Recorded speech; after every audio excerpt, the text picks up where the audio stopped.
All right, what's up? What's up? All right, so the title of today's discussion is Manifesting While Battling Doubt, Delay, and Distraction.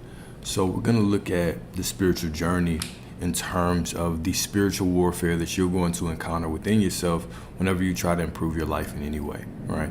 You try to get more discipline in this aspect, you're going to have to battle parts of you that were used to laziness. So we can consider this a form of spiritual warfare. Remember, everything is within you. So even when we talk about the external spiritual warfare that's going on, really, how does this impact you? It only impacts you because the battle starts within you first, right? There's nothing outside of you that can truly hurt you. You give it meaning, you internalize it, you battle within yourself to still be a slave to your lust or to your doubt or whatever the case may be. They're always internal battles, always internal battles, all right? So let's get right into it. 2 Corinthians 10:4, for the weapons of our warfare are not carnal, but mighty through God to the pulling down of strongholds. Let's talk about that, all right? The true battle of life is not fought with physical weapons or worldly strategies, but through spiritual power given by the divine, carnal.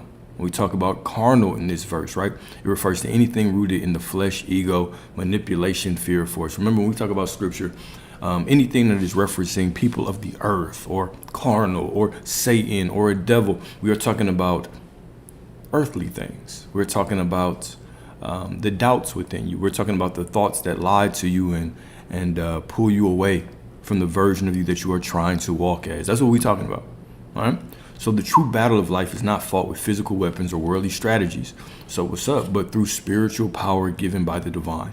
Carnal refers to anything rooted in the flesh, ego, manipulation, fear, or force, okay?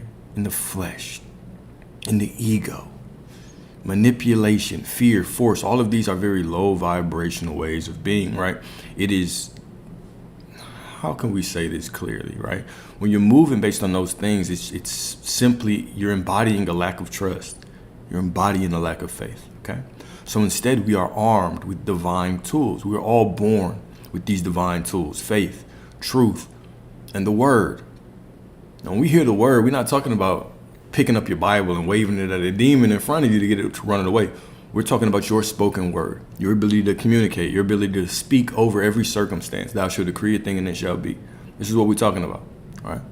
We're going to talk about the word like it's a weapon, like they're going to throw a book at something and it's going to run away from them, right? Your word is powerful. Your language is powerful, okay? So we are armed with divine tools like faith, truth, and the word, which have the power to tear down strongholds, okay? So entrenched patterns of thought, limiting beliefs, generational curses, addictions, and lies that keep us bound. These strongholds aren't just external. They often live in the mind and soul. And it is through spiritual alignment that we demolish them, reclaiming territory within ourselves for truth, freedom, and purpose. A big word salad, all right? What I'm trying to say here is when you come down this spiritual path, whatever question that you have about how to get what you want, it always comes down to the spiritual warfare within you. Long story short, it's always a spiritual battle. How do you keep the stuff? Well, that's the spiritual battle of embodying the person that can keep it. How do you get it in the first place? Well, it's embodying the person who already has it. So all these things that you're going to fight against, the doubt, the fear, the mistrust, the old patterns of belief, the world telling you no, the circumstances look bad, all of that thing, all those things that we believe are outside of us, they're just things within us that we need to confront and we need to face. This is a battle of self more than anything. This is a journey to get closer to yourself. This is it. This is one of the biggest self-development, if not this is the most important self-development journey that you can go on in your entire life, is reality creation. It is stripping limiting beliefs moment after moment after moment. When you understand that everything is you, every single thing is showing me something about myself. How can this not be a journey of pure self-development, of pure spiritual warfare, of pure stripping away limitations, of pure stepping as a sovereign being, right? What requires more accountability than this? And this is why we can sit down and we can talk all day, right? But nobody can give you the keys to the car. You have to pick up the keys to the car and run with it. Nobody can tell you how to do this. People can tell you what they do.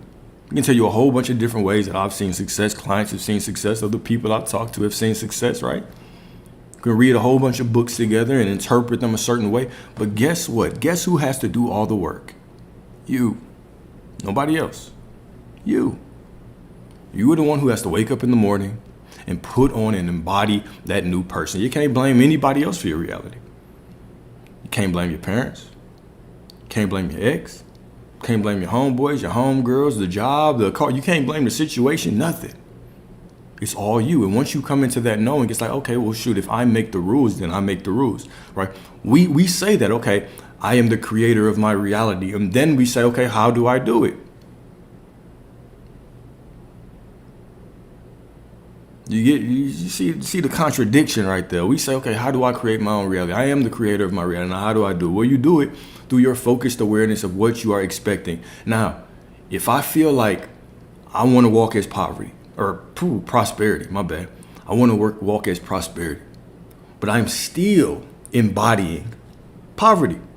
I'm still walking through life embodying poverty. Then who am I going to be? Right. So it's okay. Well, let me affirm for prosperity. Let me affirm for prosperity. All right. So you have prosperity now. And then you see something that does not look right. And then for 8 hours out the day, you go back to that old mindset. Why? What do you expect to happen? What do you expect to happen? Okay. So Mark 11:24, whatever you ask in prayer, believe that you have received it and it will be yours. Believe that you have received it, right? Straight up. Straight up. We get clear instructions. Believe that you have received it. What would imply? What would imply that you have it? What is belief after all? So yeah, we can say a state of almost detached. Because your state, that's the thing, right? Because in a lot of ways, metaphysically, not giving a damn is the same as detachment, or is the same as having it. Right?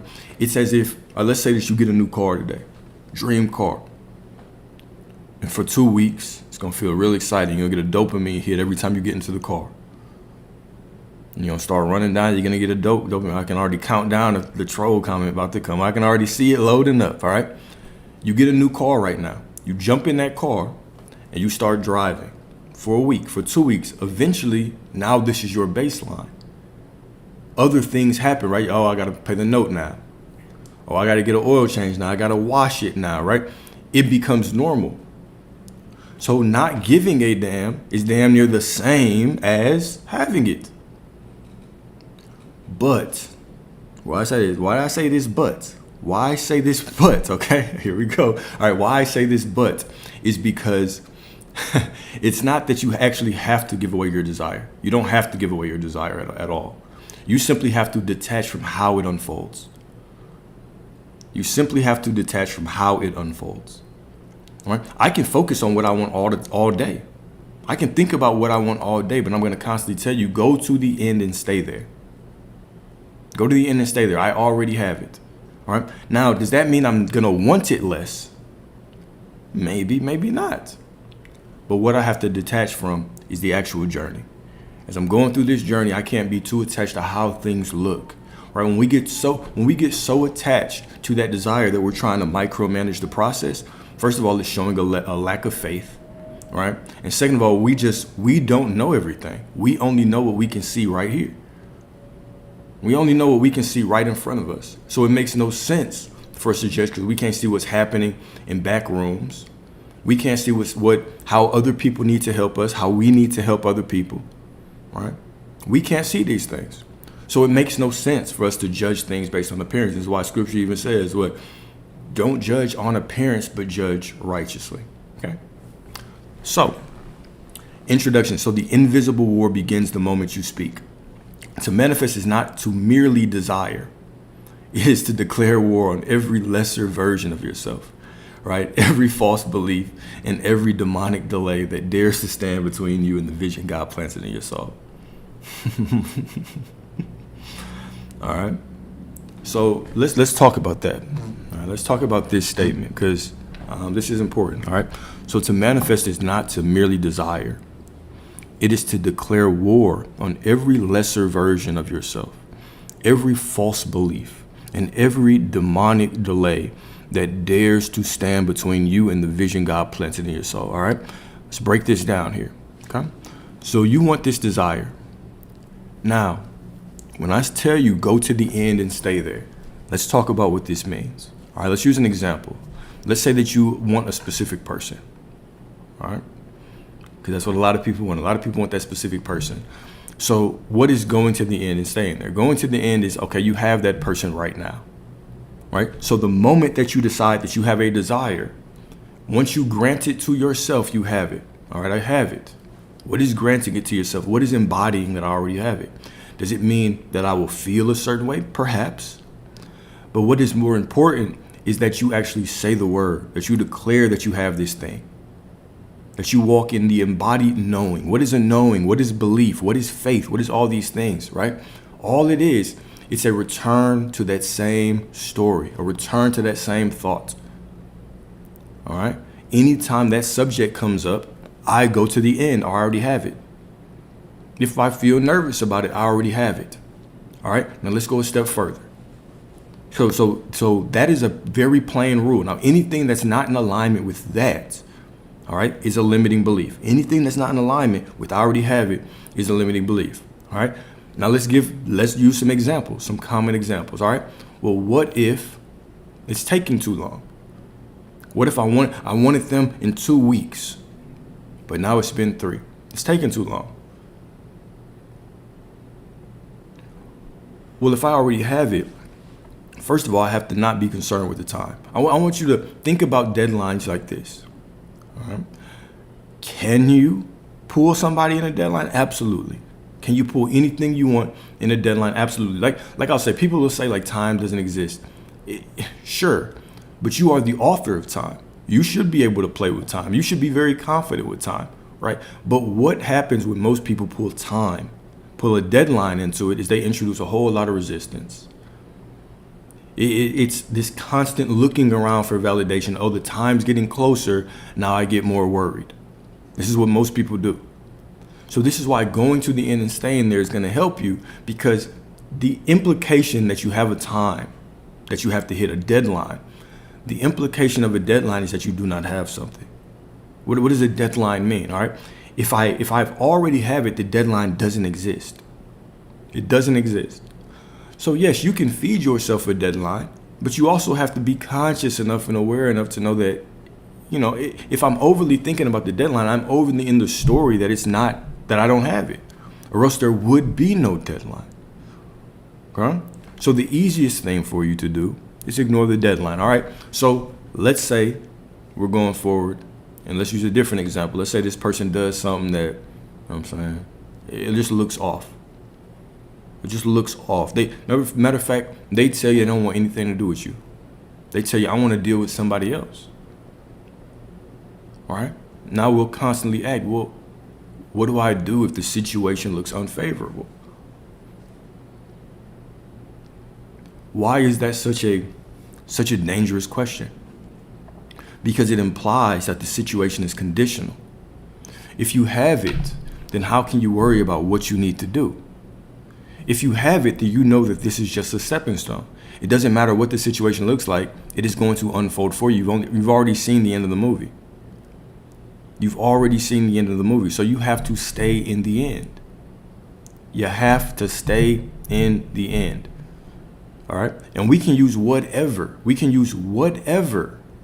Example that we want. This is why we say conditions don't matter. So conditions don't matter. Your feelings don't matter. None of these things. The only thing that matters is you remain in the story of already having it. That's it. That is the most important thing. Everything else, every other excuse is meaningless. Any question that you ask that implies that you do not already have it is meaningless. It's a limiting belief. It's something that's showing up just for you to confront it. You understand that, right? So when we say when we say this is a journey of spiritual warfare, okay? Right? This is externalized spiritual warfare. You have to have the conviction and the knowing and the awareness. You have to walk in the conscious awareness. And any question that comes up, I should ask myself, does this imply that I don't have it? then it's a limiting belief, and so I drop it. If it implies that you do not have it, it's a limiting belief. Go on and drop that shit. Okay? So let's read this one more time, right? To manifest is not to merely desire. It is to declare war on every lesser version of yourself, every false belief, and every demonic delay that dares to stand between you and the vision God planted in your soul. When we start to understand the truth, how reality works, right? That you are the temple of the Most High. And so the Most High is going to speak to you through your thoughts, through your desires.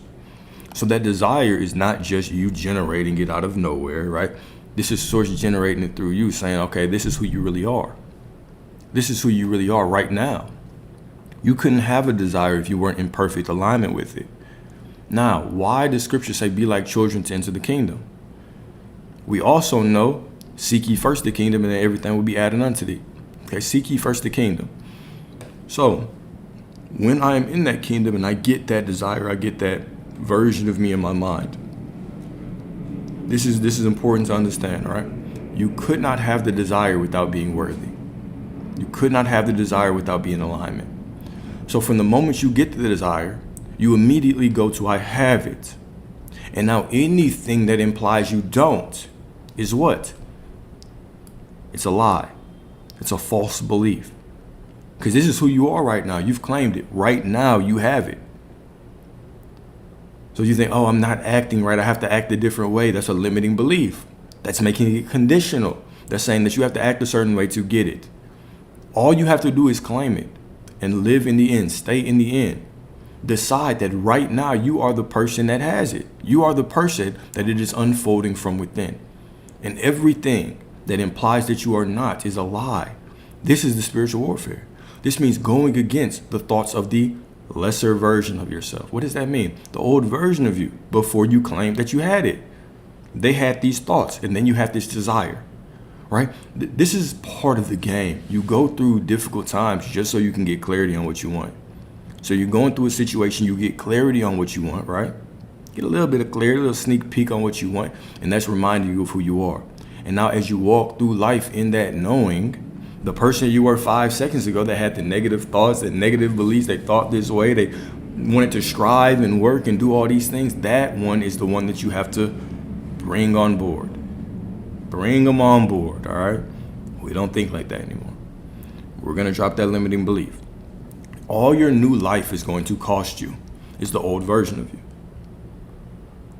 Right? It's not enough just to get this knowledge.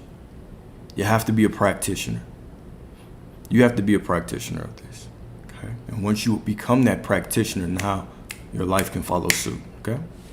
So the moment that you ask, you awaken heaven and you stir hell. Remember, these are just internal states of being. We ain't talking about a scary place out there. These are internal states of being. You set off a chain reaction in the unseen. But many don't realize the greater battle begins not in the asking, but where? When does the battle come? When does this warfare come? It comes in the waiting. The temptation to doubt. The pull toward distraction. The subtle whisper of it's not working. All of these lies, right? This is where the battle is. Where you're going to confront yourself. It's you versus you. Right? This is why I'm saying this. Nobody can help you through this. It's you versus you. It's you versus your doubts. It's you versus your fears. It's you versus those unconscious patterns, those habits of telling that negative story. It's just you versus you. Who's going to win? Who's going to win? The only way that you thought like the other way before is because you were trained and programmed to think that way. Now, who's going to do the programming from this point forward? Is it going to be you? Is it going to be the world? Who's going to win? Okay? So this is spiritual warfare, not fought with fists, but with faith. All right, so Gospel of Mary Magdalene. Very interesting gospel if no one's ever read it. Very interesting, all right? It's a Gnostic gospel, right? Of course, we're not talking about this from a historical perspective. Could care less. We're talking about all these from metaphysical perspectives, all right? So where the mind is, there is treasure. The soul said, I saw the Lord. And I said to him, Lord, I saw you in a vision.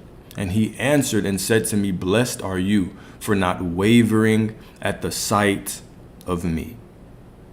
One more time, all right? Gospel of Mary Magdalene. Where the mind is, there is the treasure. Okay, that's the first part. Where the mind is, there is the treasure. Not where everything is outside of you is the treasure, but where the mind is, there is the treasure. Meaning where the mind is focused. Is the mind focused on prosperity or poverty, on lack or abundance, on the lie or the truth? Always focus on the truth. Okay, because sources within you can be nothing but whole and worthy and divine and love and all these wonderful things. And you know that. You absolutely know that. So know that with so much conviction that you catch yourself anytime I even start feeling a different way, I can tell myself that that's a lie. Does it mean I'm going to feel better immediately? No. But I refuse to tell a story. I refuse to begin to lie to myself just to make my feelings feel a little bit better. This is really what we're doing, right? You have a negative feeling and all of a sudden you want to tell a sad story just to feel better. Just give yourself a little pity party. Even if this is not the reality that you want, you got a negative feeling, I have an excuse to tell a sad story. No more. Oh, I see something I don't like. Now I have the excuse to say, oh, this is just how it is. No, not anymore. Not anymore. No more of that bullshit, all right? So where the mind is, there is the treasure. Wherever your mind is focused on, that's where the treasure is going to be. So let's go further. The soul said, okay? You are the soul. Well, the soul within you. However you want to think about that. You are the soul. The soul said, I saw the Lord.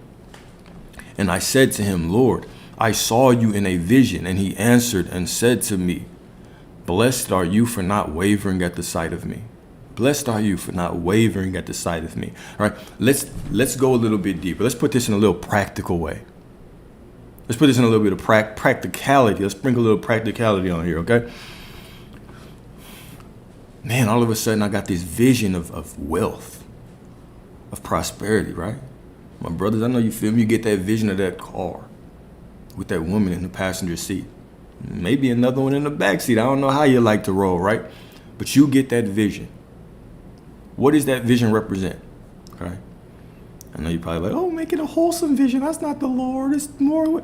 Look, you get a vision of whatever it is, the car, the money, the better job, whatever is calling to you. Okay. I saw you in a vision and he answered to me, right? Because remember, when you get that vision, there's a version of you attached to it.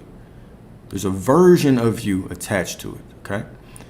And then what does it say? Blessed are you for not wavering at the sight of me. What is that? God is everything, right? Source is everything. Source is within you. So these visions within you, because you are source, because source cannot be separate from you. When you see this other version of you that is source too, do not waver at the sight of your true self. Don't waver at the sight of your true self. Okay? Don't waver at the sight of your true self. All right? And this is what we do. We try to pull our ego into our visualizations. We say, I don't know if I can do that. All right? We'll judge things as right and wrong too. You should only have righteous desires. No. That's not the desire of the Lord. No, you have to kill the flesh. Who are you to decide which one of my desires is righteous and not? Who are you to decide that? Who am I to decide which one of your desires is right and wrong, good and bad? Who am I? That's where that ego comes into the picture. All right. So you get this desire and you get this glimpse of who you should be, of who you are right now. And then you waver and you tell the story against, I don't know, I just doubt it. Source does not give you these visions for nothing, just for fun, to tease you. These are divine promises. These are divine promises. All right. And so do I think we should honor the flesh? Let's talk about that, right? I'm glad you asked that, because that allows me to give a little bit more clarity on this. All right. Now, when we talk about following your desires, okay, we still have to follow these things from a righteous way. Now, let's determine what righteousness means, because when I speak of righteousness, I don't speak of morality. I don't speak of, this side of the world or that side of the world saying you should only have one wife, you should have multiple. That's not what I'm talking about. What I'm talking about is when we talk about righteousness, that what that is truly referring to is walking with an open heart center. All right. So if I'm walking in righteousness, that means I'm also walking in truth. So what does it mean to walk in truth? Let's give a more, since I've been talking about this multiple women thing, let's talk about it from this perspective. Okay. Let's say that you're a man or you're a woman that wants multiple people. Okay. You're a man or a woman and you want multiple people. Cool. Fine. I ain't gonna judge you. Do what you do. Now, what is actually doing that in a righteous way? Is it sneaking around and doing that shit and potentially hurting people? No, that's not treating people like their source. That's not trusting. That's not walking in faith. That's not staying in the end and speaking your truth and knowing that the things that are aligned with you will fall into your lap. That's not what that's doing. That's trying to manipulate, all right? So when we're manipulating, we're moving out of fear, out of mistrust. It is me being able to speak my truth. This is what I want. This is what I desire. This is what I'm going to tell you what I desire. Choose or not. If you choose against, that's fine. You're still a goddess. You're still just as perfect. We're just not rocking. And that's cool, right? Because even let's think about this in a different way. Let's say that you are a man that wants multiple women. And the woman that you meet only wants a man that wants one. Now, if I just pretend to only want one, will I truly be able to give my all? Maybe, maybe not. But I would argue that if I do not feel that I'm living my truth, then I might not be able to give my fullness into this relationship. And then I'm denying her, right? So she wants someone that's completely committed to that person, to her. Maybe I'm not able to do that. And so now we're not even in alignment off top. So we're both denying each other our truths. So, it's important to walk in righteousness. So when I say, when I say like things like don't follow the flesh, okay, I'm talking specifically about manipulation, about being deceitful, lying, doing those types of things, okay, all those types of things, right? Because those things do catch up, and those things put you just out of alignment with what you want, right? When you have these desires, it is very important to speak your truth. That's why even when we talk about the whole situation of wanting multiple people, I always challenge people when we have, whether it's a client or whoever, is actually dig deep and ask yourself the question. One of the important questions, especially when we're talking about having multiple partners, is do you want intensity with one, right? Or do you truly want variety? Because sometimes, because we can't get that full intensity with one, right, we might, get the sex here and get the emotional stimulation here, get the spiritual connection here, and then we're just spreading ourselves thin. So I would challenge you, okay, well, if you could get all of that from one, would you? Would you prefer that? Sometimes it's yes, sometimes it's no. But just understanding that and actually going down the path of trying to figure that out can help you. All right, that can help you. All right, so Matthew 4:1-3. Okay, this is another important verse that I haven't talked about this one recently. Okay, so then Jesus was led up by the Spirit into the wilderness to be tempted by the devil. And after fasting 40 days and 40 nights, he was hungry, and the tempter came. Okay, is the thirst quenchable? Is lust quenchable? I don't know. Is it? I mean, does it ever really go away? We demonize lust. We demonize things like sexuality so much. But even if you find that person you want to be with, or those couple of people you want to be with, your lust for them is going to be front and center, right? It's going to be very important. So I think that's a very personal question. Is it quenchable? For me, have I ever got to a point where I was just like, I've had enough sex. Like, now I'm completely satisfied now. No, right? I've heard certain men speak like that. I don't know if that's their truth, cool, but I can't relate to that. I don't even believe in most cases that more desire, you get to a point where you're just desiring things, and all of a sudden you're like, okay, well, I don't have any desires anymore, all right? which then again is arguable, right? It comes down to the individual. So I do believe that you have to control your desires in a way where it does not destroy the things that you want. It does not destroy the things that you have, right? Like, how many people throw away good relationships? They lose their family, they lose jobs or opportunities because they can't, keep their sexual energy under control, right? That's, if it's destroying your life, there may be a problem there to address. But if you are walking in your truth and you're doing things responsibly and safely, cool. Here's the thing, though. People have gotten into trouble for sexual acts that we could debate if they were right or wrong, right? When, let me not say any names. I don't want to do that. But, certain people, they might be engaged with,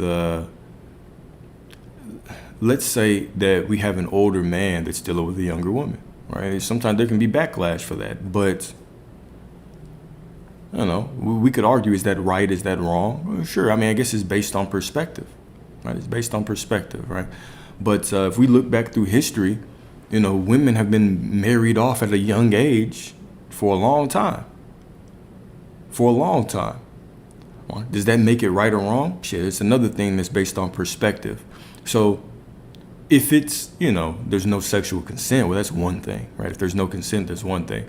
But if we're talking about two consenting people, people can still face backlash just because the society that you're in, certain people don't agree with that. So, it's very interesting when we start going down that path. And this is why it still doesn't make sense to always consider, society's hive mind as the basis of morality, right? Sure, I guess it can help. There's some things that you agree on, some things that you might not. You have to do things that are right with you, but you also do, and I'm not saying go against the law, get your ass locked up. I ain't saying nothing like that. But you do have to make sure that you are walking in your truth, for sure.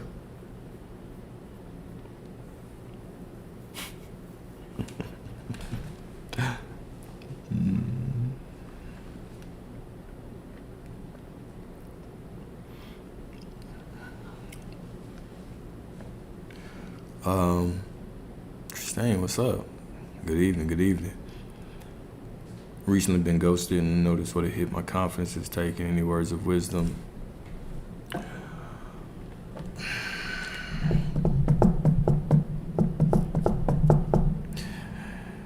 Words of wisdom from being ghosted.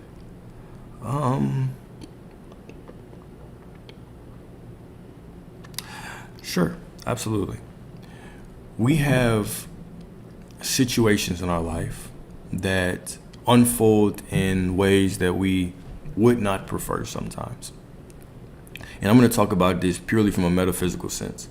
Okay, I'm not going to talk about this from a pity party, third dimensional perspective. All right, I'm going to speak to the God in you.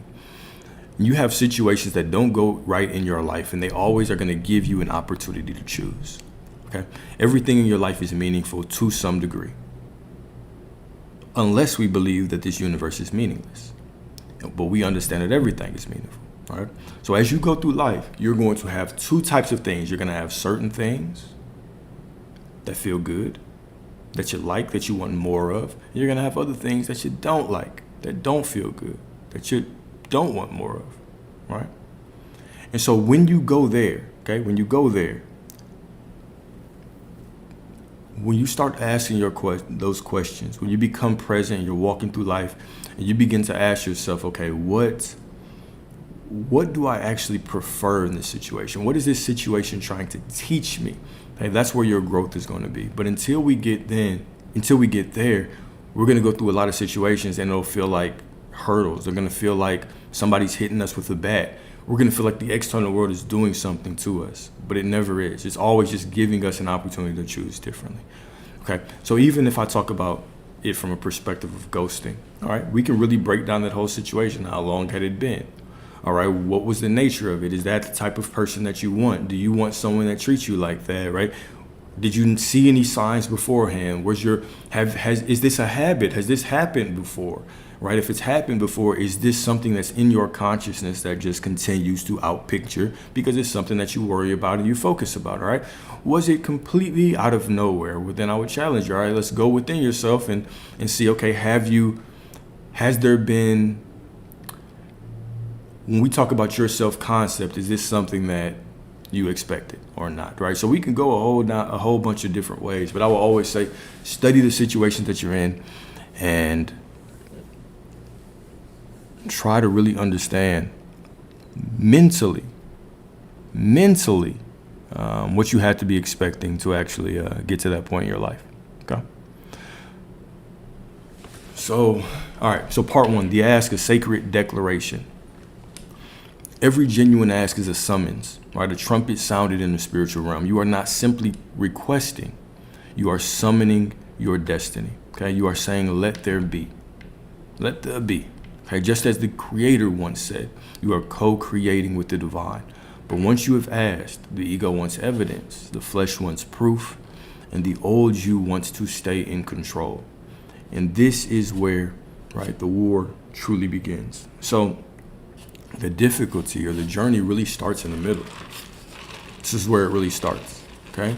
Once you embody something or you decide, okay, I have this, now you have to go down this path of really warring with yourself, of confronting those limiting beliefs, of seeing things in your external reality that might not look right, challenging them, okay? But it's always you. It's always you versus you. All right, so the delay, the testing ground of faith. So between the ask and the arrival lies the wilderness. When we talk about scripture, we always talk about that wilderness experience, right? Where even when the Israelites, when they had to go cross the desert, cross the wilderness to get to the promised land, right? And they faced all kinds of mental temptations. We talked about Jesus, the 40 days of fasting. What does the 40 days of fasting represent, right? When we talk about fasting in the sense of scripture, we are talking about fasting in the mind, right? This is a book of psychology. This is a book of psychology. Yes, fasting does bring you closer to spirit when you abstain from food. But when we're talking about this from a reality creation perspective, where Jesus represents your I am awareness, we are talking about abstaining, refraining, fasting from that old life, turning your back on that old version of you, okay? So this is a space where your character is tested and your faith is refined. You are going to meet three spirits in the wilderness. Whenever you decide you have something, you're going to meet those three spirits. The 3 Ds, the triple Ds, all right? Number one is going to be doubt. Doubt as, did God really say? Are you sure? Are you sure that you're really going to get this? You know what I'm saying? I don't know. Look around. Nothing's changed. I know you've been affirming. I know you've been being this person, but it looks the same, right? That is that spirit of doubt. Now, are you going to allow that spirit of doubt to give you an excuse to tell the different story? Because doubt can be strong. It can be very, very tricky. But you have to be stronger. You have to be stronger. Number two is going to be distraction. The spirit of distraction. Okay? It's going to dangle counterfeit comforts in front of you. Right? You know, I know you feel bad right now. Why don't you just go back to that old version of you? Why don't you just go back to that old version of you, right? The distraction. And then the third spirit is going to be delay. Right? You're looking at your watch, you're looking around like, damn, why has nothing happened? But we know in every moment things are changing. Reality is changing in every moment. Nothing is ever the same. Right? So the delay is the spirit that dares you to give up just before the breakthrough. Just before the breakthrough. It's nothing. It's not, just a little water. You know, just a little water. All right, but remember, delay is not denial.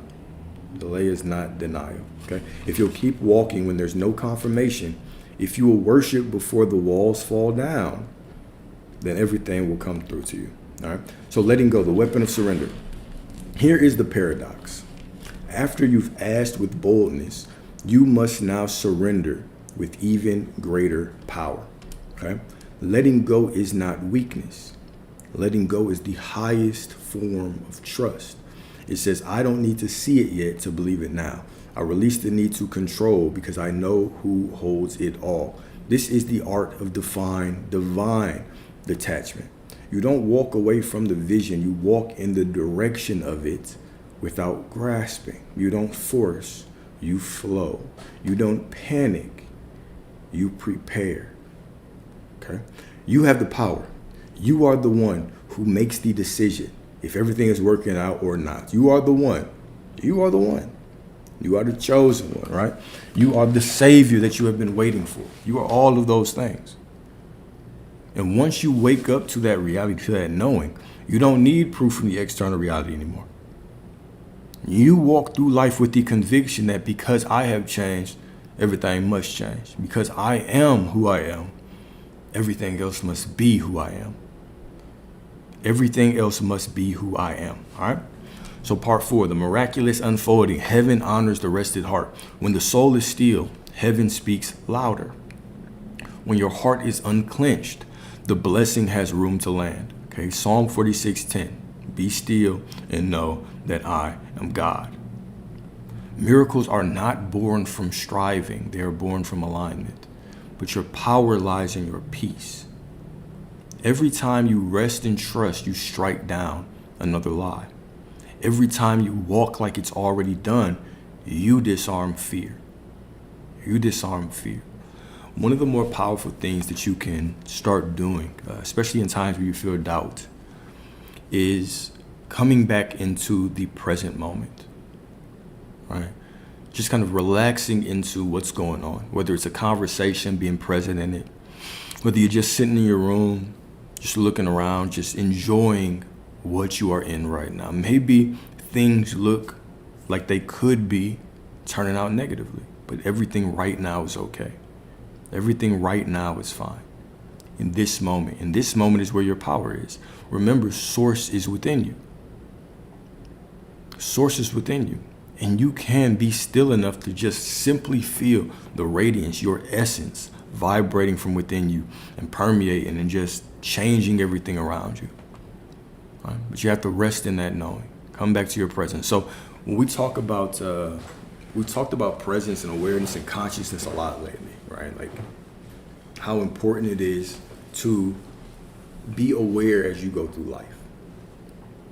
And oftentimes when we start getting like a lot, and a lot of doubt, we start to worry about the situations a lot. It is a calling to become more present. In those times, your mind can start running, start doing jumping jacks and somersaults and just sprinting through a path that you do not want to go down, but your power is going to be in your presence, in your consciousness, right? And so the more that you can walk through life and you can be engaged with what's going on right now, you can be engaged with your meal. Hell, you can be engaged if you're just watching TV. You can be engaged if you are writing, if you're journaling, if you're studying, if you're cooking, if you're going for a walk. If you can be engaged in that present moment, slowing down and deciding what story I'm going to tell about everything that happens. What story am I going to tell about everything that I feel? That is where your superpower is, okay? Your superpower isn't in just going through life, being unconscious, and letting the situations pull your mind to whatever. When we talk about consciousness, we're not talking about, reading books. We're not talking about information and all these things. We are simply talking about your presence, your ability to stay powerful. Presence is power. As you can walk through life and stay present, which requires what? It requires discipline. Could require a little bit of work. But as you walk through life and stay present, this is where your power is. Okay? So let's go through a couple reflection questions. Number 1, what lies have I believed about delay that are stealing my faith? What lies have I believed about delay that are stealing my faith? I like that question.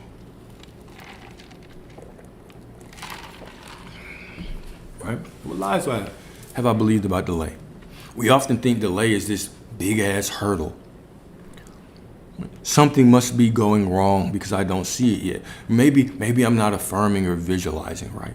Maybe I'm not reacting right, making everything conditional. Delay is what tempts you to start thinking conditionally. Oh, maybe it's because I haven't done this. Remind yourself, no, I'm already that person right now. Just because I can't see it That's meaningless. Everything is unfolding for me. Okay. Number two. Am I trying to control the outcome, or have I truly surrendered it to God? Am I trying to control the outcome, or have I truly surrendered it to Source?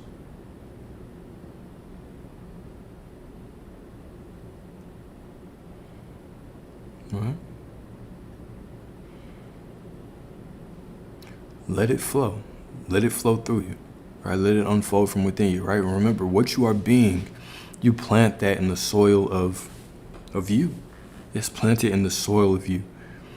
And as that new awareness begins to grow, right? Just like a seed that's planted in the soil, it begins to grow from within you, and then it pushes its way. It extends as linear reality, and you walk through that extension of yourself to continue to meet you moment by moment by moment. Okay? Moment by moment by moment. Number 3, what would I do today if I believed it was already done? What would I do today if I believed it was already done? Hopefully y'all have noticed I use a variation of this question damn near every time we do this reflection. It's an important thing. It's an important thing to ask. Right? Why I'm constantly putting this question in your awareness is this is the question you should be asking yourself no matter what you see. No matter what you see, you should be asking yourself this question. Oh, the situation doesn't look right. All right, what would I do today if I believed it was already done? What would you do? And then number four,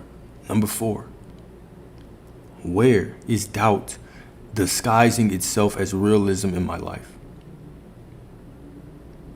Where is doubt disguising itself as realism in my life, right? Don't bring your ego into this process. Stop bringing your ego into spiritual processes.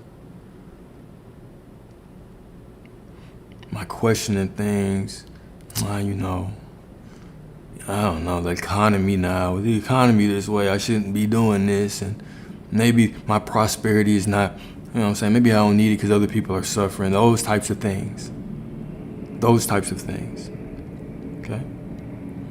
Where is doubt disguising itself as realism in my life?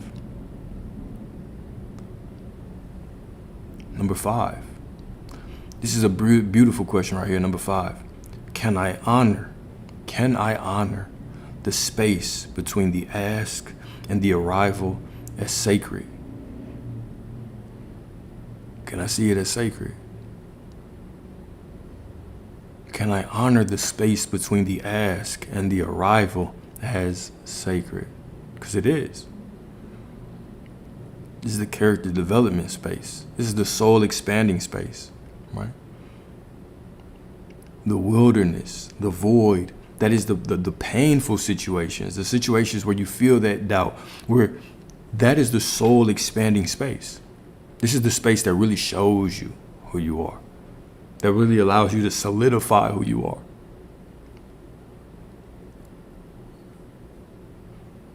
How are you looking at that void? Are you just constantly searching around for some kind of proof in the external world, right? Waiting for validation out there. There's no validation out there. There's nothing out there. There's no out there. It's all you. The moment that you begin to validate yourself, because I am this, reality is this as well. That's the moment everything can unfold. Right? But when we're looking for validation out there, what do we communicate? And we're saying, okay, I don't have something within me, so I'm looking for it out there. And reality says, since it's missing within you, we got to make it miss out here. You're looking for it out here? Yes, we'll continue to give you that. This is why, right? So, and when I say that, it can be difficult. People are like, okay, well, shit, what am I doing this for then? What should I be focused on? If I'm not focused on the external reality, how am I going to see it? You won't miss it. All right, I want to say that first and foremost, you won't miss it. But the point of consciousness, because you are a conscious being, right? The point of your consciousness is to be conscious of something. It's one of my favorite quotes.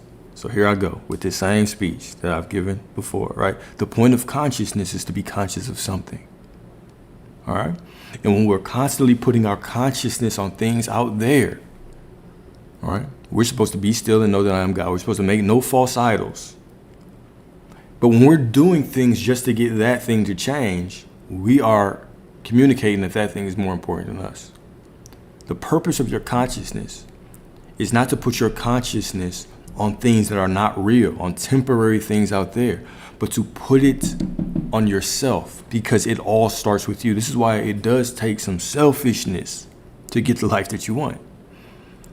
You have to be willing to look at yourself in a high regard.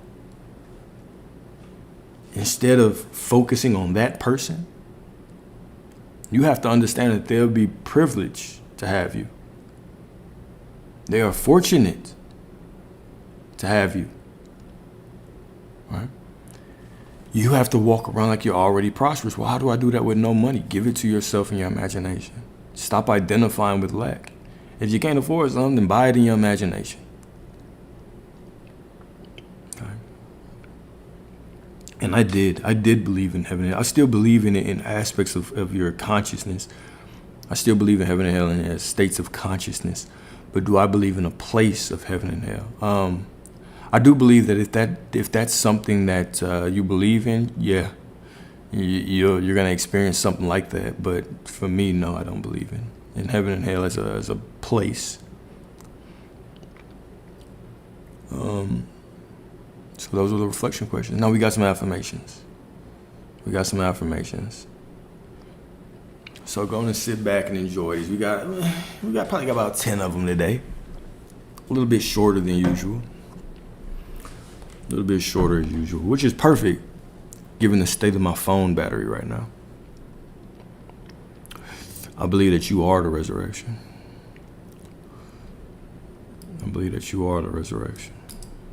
That you are the Savior that is here to save yourself. That you are the one that is meant to rise from the lower states of consciousness into something greater.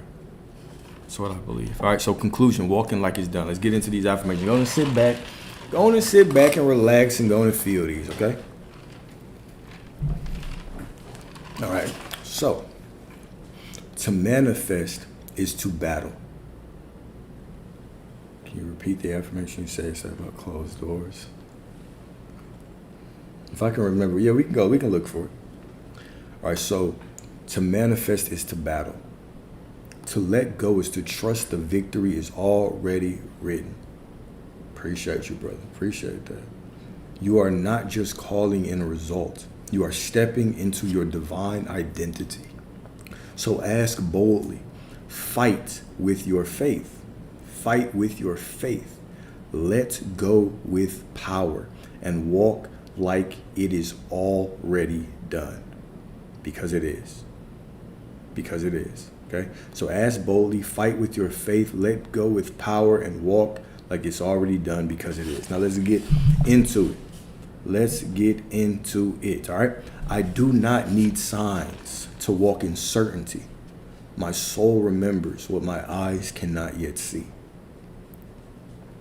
I know you felt that one. I do not need signs to walk in certainty.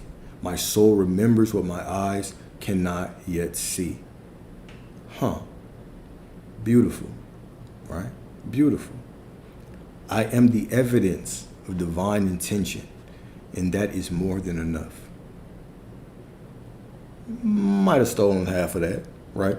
Bashar has this, if you know about Bashar, he is I guess you say like an entity that is channeled through someone, or a state of consciousness channeled through someone, however you want to put it, right?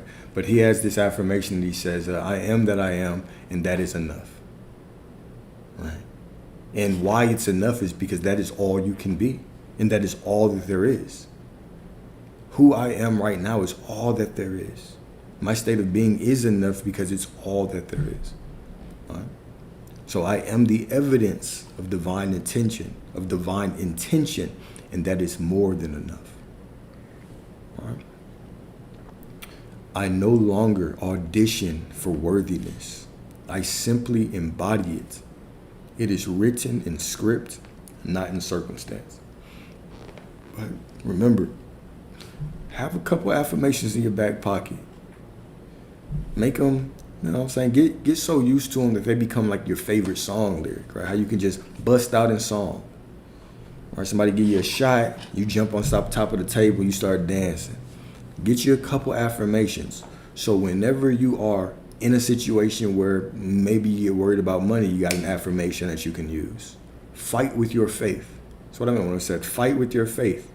Okay, use your affirmations. These are your weapons. Your tongue is your sword. It's a weapon. Use it properly. Wield it. You don't just have to use it when you wake up, looking in the mirror, brushing your teeth. You can use it whenever. Use it when necessary. Okay, when that doubt creeps in, pull out your sword. Okay? Even in silence, I am chosen. Even in stillness, I am crowned. Okay, even when I'm not affirming, I am chosen. Even when the situation looks silent, I am chosen. Even in stillness, no matter what I see, I am crowned. It doesn't look like it's working out, but I know in every moment, everything is changing.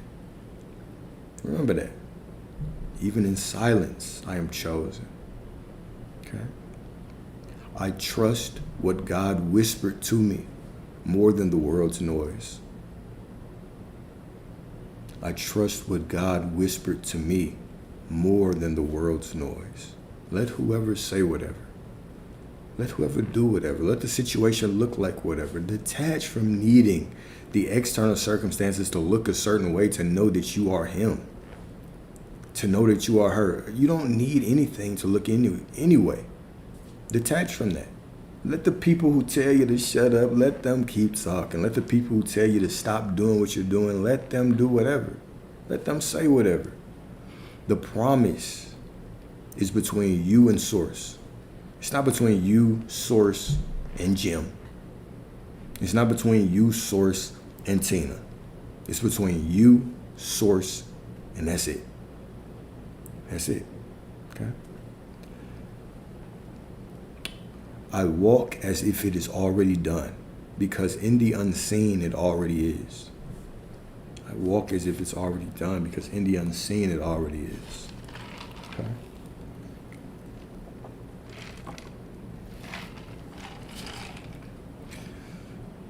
Faith is my proof. Identity is my anchor. I do not need permission to be.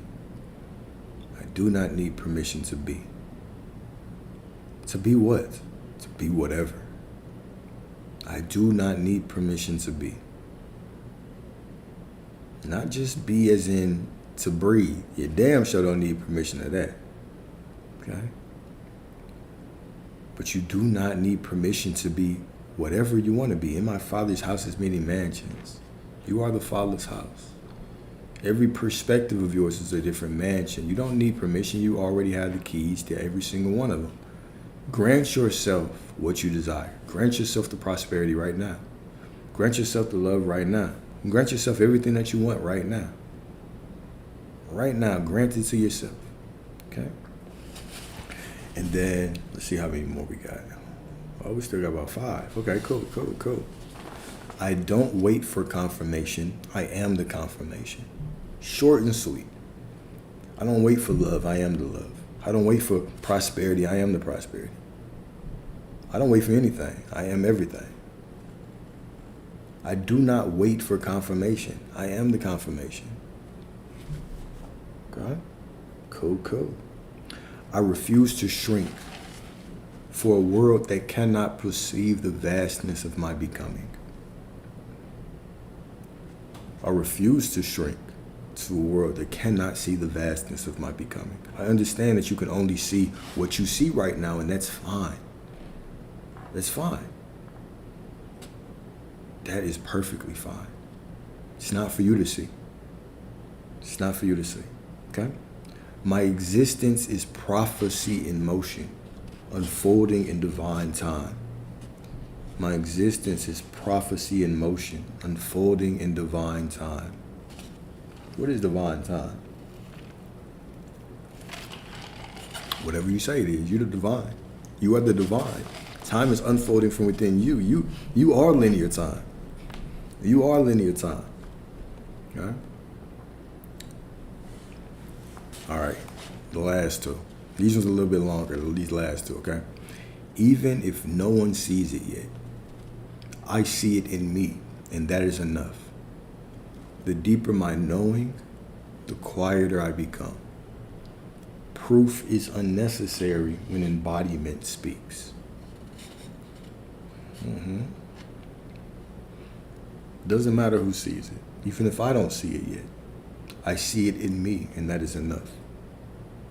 Even if I do not see it yet, I see it within me, and that is enough. The deeper my knowing, the quieter I become.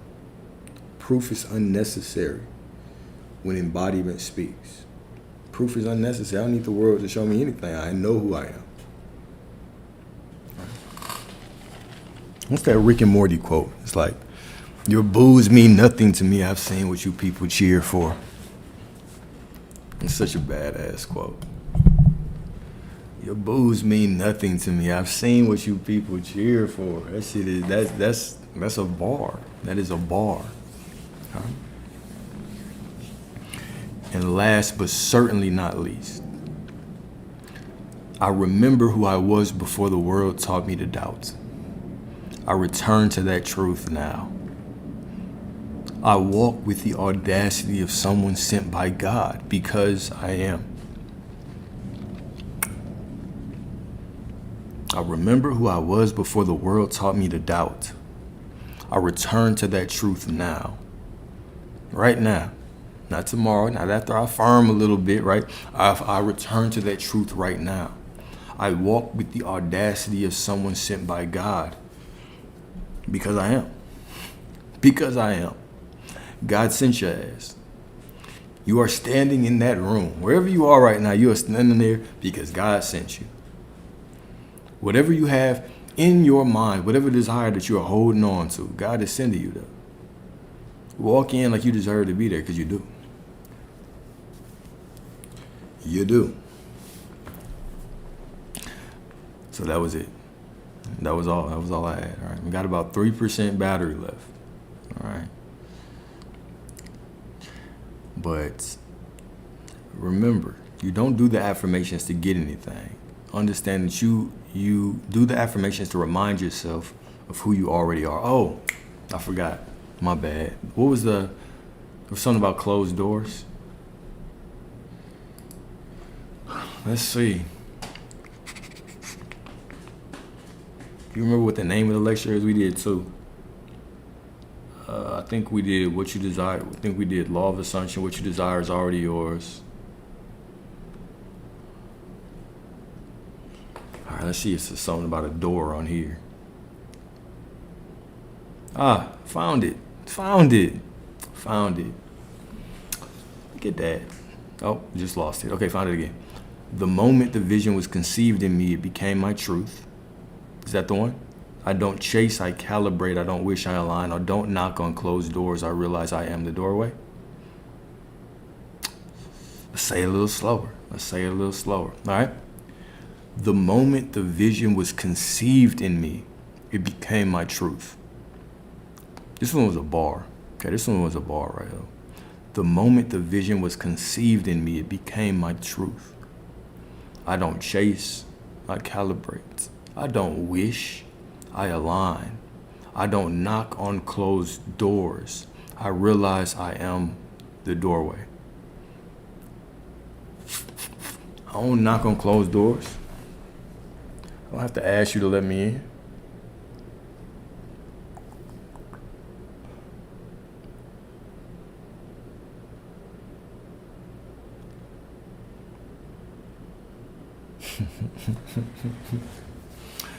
Go.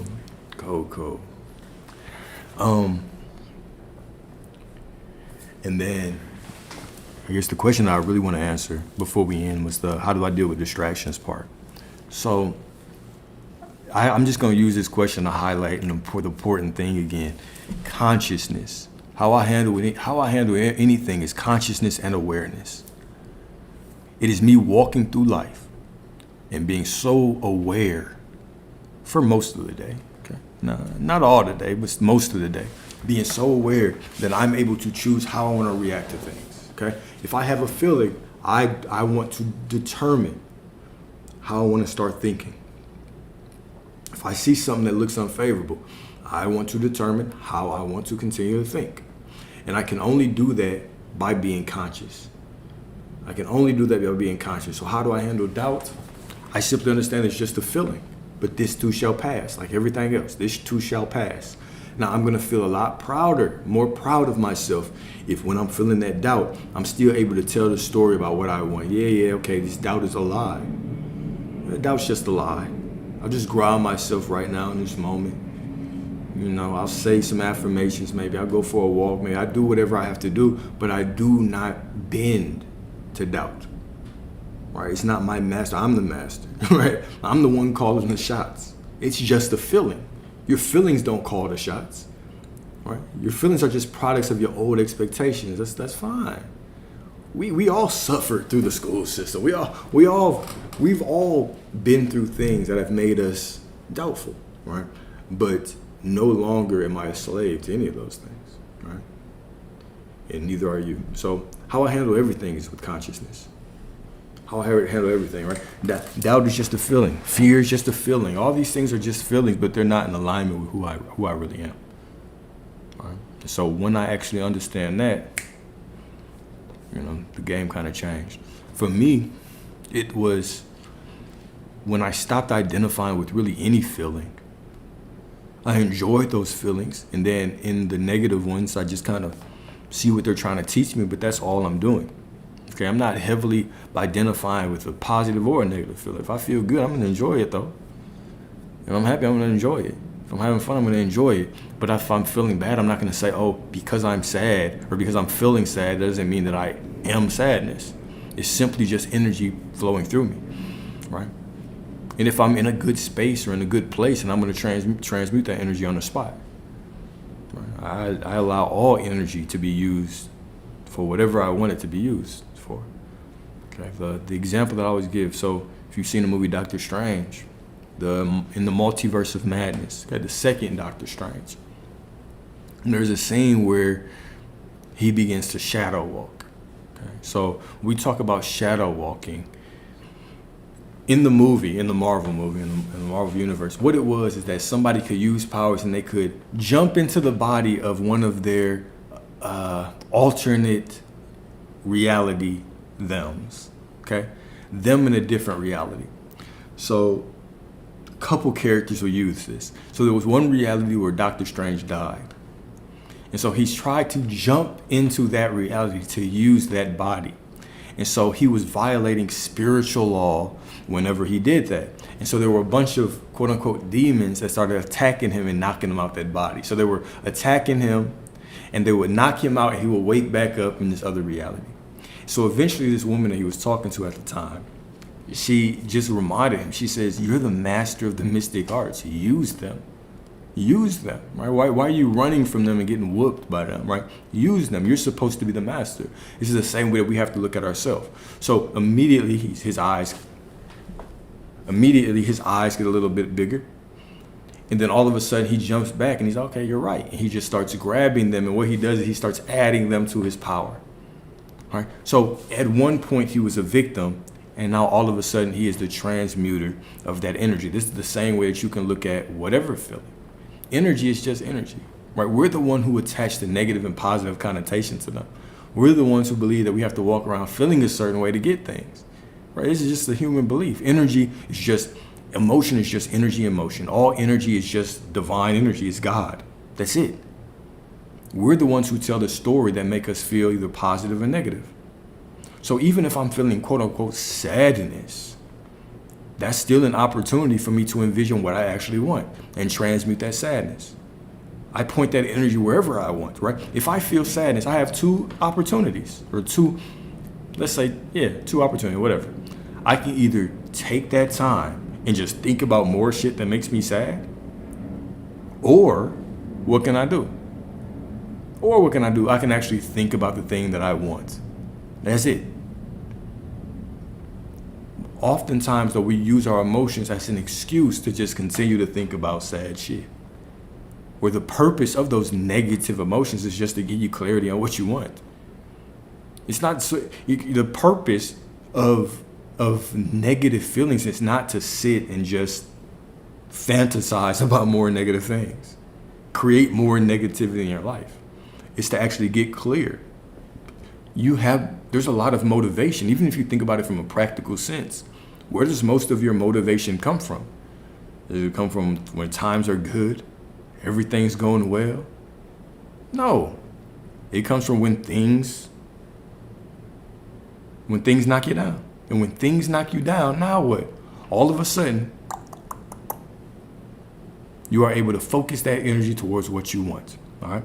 And why do we dwell in negative thought? It's just a human nature. It's how you've been taught to do. It's how you have been taught.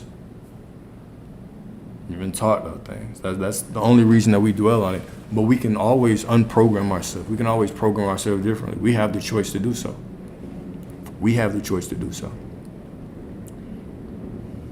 All right?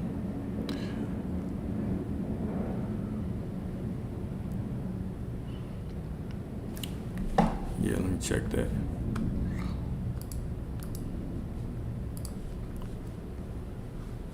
Man, so what NDA you signed? The fuck? All right. All right, y'all. Finna end this one here.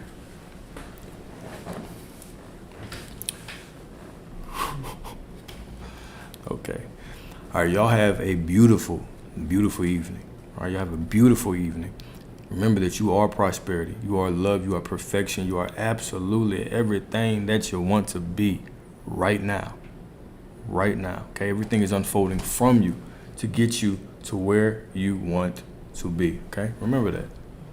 The only thing that is keeping you from having the life of your dreams is that you refuse to believe that right now you already are that person, which you are. You're already that person right now. The only thing that is keeping you from that is the limiting beliefs. Remember, this is a journey. Okay? This is a journey of confronting those limiting beliefs. And as you confront those limiting beliefs, your reality changes. Okay? Y'all have a beautiful one, and I will talk to y'all soon. Peace.